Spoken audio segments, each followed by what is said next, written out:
Hey there! I'm currently working on a pretty big video, but I wanted to put something back out on this channel because it has been... Holy shit. So I've spent a lot of time in the last couple years thinking about what type of content I want to put out on this channel, and I really like the really well-researched, deep dive, long-form video essay style. That's what I enjoy watching, and it's what I want the primary content on this channel to be.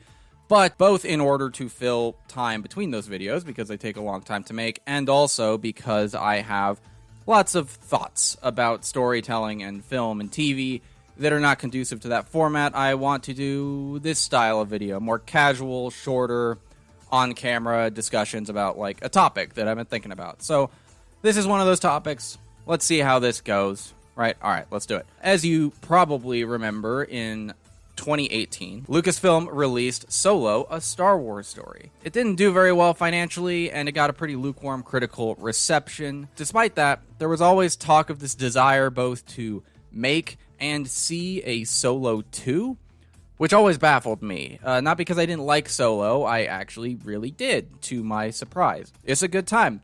But more because, like, why? You know? I've never really been on board with the idea that we as fans need to see and experience every literal second of a character's life. It's not really how stories work, you know? I never care about what Han Solo was doing before he walks into the Mos Eisley Cantina and meets Obi-Wan and Luke. Like, at the end of Solo, we see him going to work for Jabba the Hutt, and he does that pretty much until the events of the first movie, so, like, I don't think there's really much to explore unless you, as a viewer, survive on a diet of things you recognize. And beyond that, with a couple exceptions like Andor and Visions, I think the creative direction since Solo came out has been way too safe and bland, you know? And I feel like a Solo 2 would fall into that category. However, there is one hook in that film that I think is worth exploring, and is a sequel of Solo, of sorts, but still pushes Star Wars in a new direction that we haven't really looked into before, and I think would be really interesting. So, at the end of Solo, if you don't remember, Emilia Clarke's character, Kira, who is Han's, I guess, first love, seemingly betrays him, you know, leaves him and goes and reports to her boss, which the movie reveals to be Darth Maul from Episode 1, or just Maul, I guess. To me, what this shows is that she's not actually betraying Han. She's saving his life, right? Because if they ran away together, this scary, force-wielding mob boss would hunt them down and kill Han. So she's making a personal sacrifice to save his life, which I like. I think that's a great ending for this movie. Now, is Maul being included here just, like, cheap fan service? Yeah, kind of. But it did give me a little fun idea in my brain when I watched this movie ages ago, and I want to talk about that a little bit now. So, you see, as far as I'm aware, at least, the next time in the Star Wars chronology or whatever that Maul shows up is in Season 2 of the animated series Rebels. And I always read it as he is stranded on this planet where they find him. Maybe he's not, but he's on this, like, Sith temple planet, and he's by himself, most notably. The important thing here is that he's not in charge of this criminal organization that he seems to be in control of at the end of Solo. And that got me thinking, what happened, you know? And I think this is what this Solo sequel spin-off thing should be about, if it comes to exist.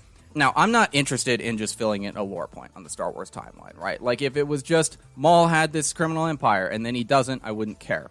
But what piques my interest here is it's sort of my headcanon that Kira took it from him. Like, she outsmarted him and sort of supplanted him as the ruler of this Crimson Dawn criminal organization.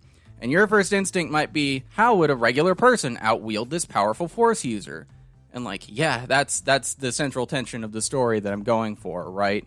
How does this normal person outsmart a powerful former Sith Lord without losing their head? That's sort of the thing I'm going for here. Like I said, I don't feel like every second of a character's life really needs to be explored on screen. I don't really care why Maul lost the Syndicate, but I think the idea is a great jumping off point for a different type of Star Wars story, you know, that fleshes out a character that I found interesting from Solo. And I'm thinking go full-on mobster crime movie with this and incorporate the visual language of that genre into this movie and just give it the Star Wars flair, you know? Like a gang member using their cunning to oust the Dawn of this criminal organization they're a part of. How does she maneuver a man who can sort of peer into her mind?